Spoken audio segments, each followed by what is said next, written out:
ಆ, ನನ್ನ ಹೆಸರು ಅನಿಲ್ ಬಳಂಜ ಅಂತೇಳಿ, ಬೆಳ್ತಂಗಡಿ ತಾಲೂಕು, ದಕ್ಷಿಣ ಕನ್ನಡ ಜಿಲ್ಲೆ, ನಾಲ್ಕೂರು ಬಳಂಜ ಗ್ರಾಮದ ವಾಸಿ ನಾನು.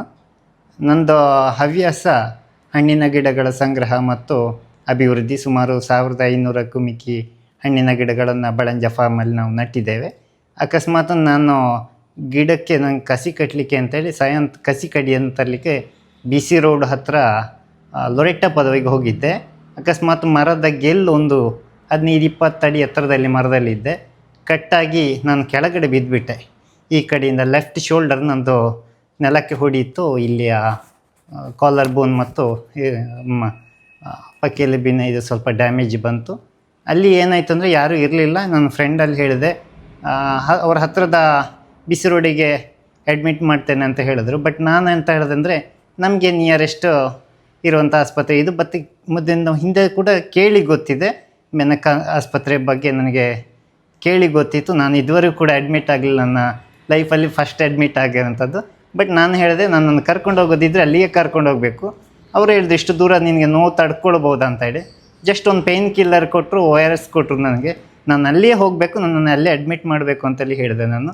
ಯಾಕಂದರೆ ವಿಶ್ವಾಸದ ಮೇಲೆ ಒಳ್ಳೆಯ ಫೀಡ್ಬ್ಯಾಕ್ ಈ ಹಿಂದೆ ಕೂಡ ಕೇಳಿದ್ದೆ ನಾನು. ಜೊತೆಗೆ ಡಾಕ್ಟ್ರುಗಳ ಬಗ್ಗೆ ಕೂಡ ನಾನು ಕೇಳಿದ್ದೇನೆ, ಒಳ್ಳೆಯ ಮಾರ್ಕ್ ಇದೆ. ಹಾಗಾಗಿ ನೇರ ಇಲ್ಲಿಗೆ ನನ್ನನ್ನು ಅವರು ಕರ್ಕೊಂಡು ಬಂದರು.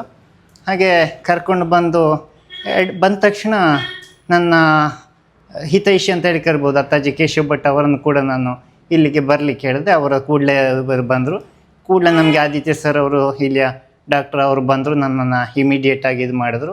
ನನ್ನ ಹಿನ್ನೆಲೆ ಕೇಳಿದ್ರು. ಯಾಕಂತಂದರೆ ನನ್ನ ತಂದೆ ತಾಯಿಗಿರುವಂಥ ಸಮಸ್ಯೆಗಳಿರ್ಬೋದು, ಎಲ್ಲ ಹಿಂದಿನ, ಯಾಕಂದರೆ ಯಾವುದೇ ಒಂದು ಟ್ರೀಟ್ಮೆಂಟ್ಗೂ ಕೂಡ ಪ್ಲಸ್ ಮೈನಸ್ ಅಂತ ಹೇಳುವಂಥದ್ದು ಹಿಂದಿನ ರೋಗಗಳಿರ್ತವೆ, ಪಾರಂಪರಿಕ ಅಲರ್ಜಿಗಳಿರ್ತವೆ, ಅದೆಲ್ಲ ಕೂಡ್ಕೊಳ್ತದೆ. ಸಾಕಷ್ಟು ರೋಗಿಗಳು ಹೇಳೋದುಂಟು, ಟ್ರೀಟ್ಮೆಂಟ್ ಸರಿಯಾಗಿಲ್ಲ, ಹಾಗಾಯ್ತು ಹೀಗಾಯ್ತು ಅಂತ. ನಮ್ಮ ಹಿನ್ನೆಲೆಯನ್ನೆಲ್ಲ ಕೇಳ್ಕೊಂಡಿದ್ದು, ನಮಗೆ ಆಗುವಂಥ ಸಮಸ್ಯೆಗಳನ್ನೆಲ್ಲ ಕೂಲಂಕುಷವಾಗಿ ಕೇಳಿದರು. ಒಳ್ಳೆಯ ರೀತಿಯ ಇದು ಎಕ್ಸ್ರೇ ಅಂತ ಮಾಡಿಕೊಂಡ್ರು. ಒಂದು ದಿವಸ ICU ಕೂಡ ಇಟ್ಕೊಂಡ್ರು. ಯಾಕಂತ ಹೇಳಿದ್ರೆ ಹೆಚ್ಚಾಗಿ ನಾವು ಮಾಡುವಂಥ ಮಿಸ್ಟೇಕ್ ಅದಕ್ಕೆಲ್ಲ ಯಾಕೆ ಅಂಥೇಳಿ. ಹಾಗೆ ಕೂಲಂಕುಷವಾಗಿ ನನ್ನ ಟ್ರೀಟ್ಮೆಂಟನ್ನು ಹಂತ ಹಂತವಾಗಿ ಮಾಡಿದರು. ಜೊತೆಗೆ ಸ್ವತಃ ನನ್ನ ಮಕ್ಕಳ ಹಾಗೆ ನನ್ನ ಗೋಪಾಲಕೃಷ್ಣ ಡಾಕ್ಟ್ರು ಟ್ರೀಟ್ ಮಾಡಿದೆ. ಯಾಕಂದರೆ ಆ ಥರ ಕೇಳಿದರು ನನ್ನಲ್ಲಿ, ಹೇಗಿದೆ ಹೇಗಂತ. ನನ್ನ ಮಗ ಇಲ್ಲಿ ಬಂದಿದ್ದ, ಅವನು ಕೂಡ ಹೆಚ್ಚು ಪ್ರಚಾರದಲ್ಲಿ ಇದ್ದಾನೆ, ಜೂನಿಯರ್ ಬಳಂಜ ಅನಿಲ್ ನನ್ನ ಮಗ. ಅವನು ಕೂಡ ನೀವು ಯೂಟ್ಯೂಬಲ್ಲೆಲ್ಲ ನೋಡಿರ್ಬೋದು ಹೆಚ್ಚಿನವರು. ಅವನು ಕೂಡ ಇದ್ದಾಗ, ಇಲ್ಲ 100% ರಿಕವರ್ ಮಾಡ್ತೇನೆ ನಿನ್ನ ಅಪ್ಪನನ್ನು ಅಂತೇಳಿ ಅವರಲ್ಲಿ ಹೇಳಿದ್ದಾರೆ. ಹಾಗೆ ಒಂದೇ ದಿವಸದಲ್ಲಿ ನನಗೆ ಆಲ್ಮೋಸ್ಟು ಆಗುವಂಥ ಸಮಸ್ಯೆಗಳೇನು ತೊಂದರೆ ಆಗಿಲ್ಲ. ಯಾಕಂದರೆ ಕೆಲವೊಂದಷ್ಟು ಆಸ್ಪತ್ರೆಗಳಲ್ಲಿ ನನಗೆ ಭಯ ಇದ್ದಿದ್ದೇನೆಂದರೆ, ಇದಕ್ಕಿಂತ ಜಾಸ್ತಿ ನಮ್ಮ ಅವಶ್ಯಕತೆ ಟ್ರೀಟ್ಮೆಂಟಿಗಿಂತ ಜಾಸ್ತಿ ಮಿಷನರಿಗಳಿಗೆ ಅಡಿಗಳಲ್ಲಿ ಹೋಗುವಂಥದ್ದು ಈಗ ಸರ್ವೇ ಸಾಮಾನ್ಯ. ಆದರೆ ಏನೂ ಮಾಡಲಿಲ್ಲ, ಬಹಳ ಕಡಿಮೆ ನನ್ನ ಒಂದು ವ್ಯವಸ್ಥೆಯಲ್ಲಿ ನನ್ನ ಆರೋಗ್ಯವನ್ನು ಇದು ಮಾಡಿದ್ದಾರೆ. ಯಾವುದೇ ರೀತಿಯ ಸಮಸ್ಯೆ ಇಲ್ಲ, ಹೆಚ್ಚು ಟ್ಯಾಬ್ಲೆಟ್ಗಳನ್ನು ಕೊಡಲಿಲ್ಲ. ಅದೇ ವಿಚಿತ್ರ ಆಯಿತು ನನಗೆ. ಯಾಕೆ ಸುಮ್ಮನೆ ಮಲ್ಕೊಂಡಿದ್ದೀನಿ ಅಂತ ಹೇಳುವಷ್ಟು ನನಗೊಂಥರ ಟ್ರೀಟ್ಮೆಂಟ್ ಒಂದು ಮನೆ ಇದ್ದಾಗ ಆಗಿದೆ. ಈ ಸಲ ICUನಿಂದ ಒಂದು ವಾರ್ಡಿಗೆ ಹಾಕಿದ್ದಾರೆ. ಅದರಲ್ಲಿ ಕೂಡ ಕಂಫರ್ಟೇಬಲ್ ವಾರ್ಡ್ ಇದೆ, ಚೆನ್ನಾಗಿದೆ, ಯಾವುದೇ ರೀತಿಯ ಸಮಸ್ಯೆ ಆಗಲಿಲ್ಲ. ದಿವಸಕ್ಕೆ 2 ಸಲ ಬಂದು ಕ್ಲೀನ್ ಮಾಡ್ತಾರೆ, ಒಳ್ಳೆ ಕ್ಲೀನಿಂಗು, ಟಾಯ್ಲೆಟ್ ಇರ್ಬೋದು, ಎಲ್ಲ ಬಹಳ ಅಚ್ಚುಕಟ್ಟಾಗಿದೆ, ಎಲ್ಲ ವ್ಯವಸ್ಥೆಗಳು ಚೆನ್ನಾಗಿದೆ.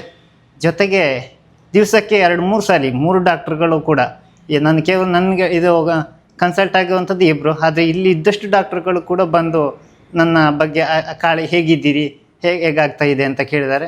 ಜೊತೆಗೆ ಟ್ಯಾಬ್ಲೆಟ್ ಟೈಮ್ ಟು ಟೈಮ್ ಅವರೇ ನರ್ಸ್ಗಳೆಲ್ಲ ಬಂದು, ಸ್ವತಃ ನನ್ನ ಅಕ್ಕ ತಂಗಿಯರಾಗಿರುವಂಥ ನರ್ಸನ್ನು ಕೂಡ ನಾನು ಕಂಡುಕೊಂಡಿದ್ದೇನೆ. ಒಳ್ಳೆಯ ಟ್ರೀಟ್ಮೆಂಟ್, ಒಳ್ಳೆಯ ಆರೈಕೆ, ಖಂಡಿತವಾಗಿಯೂ ಕೂಡ ಮೆಚ್ಚಲೇಬೇಕಾದದ್ದು.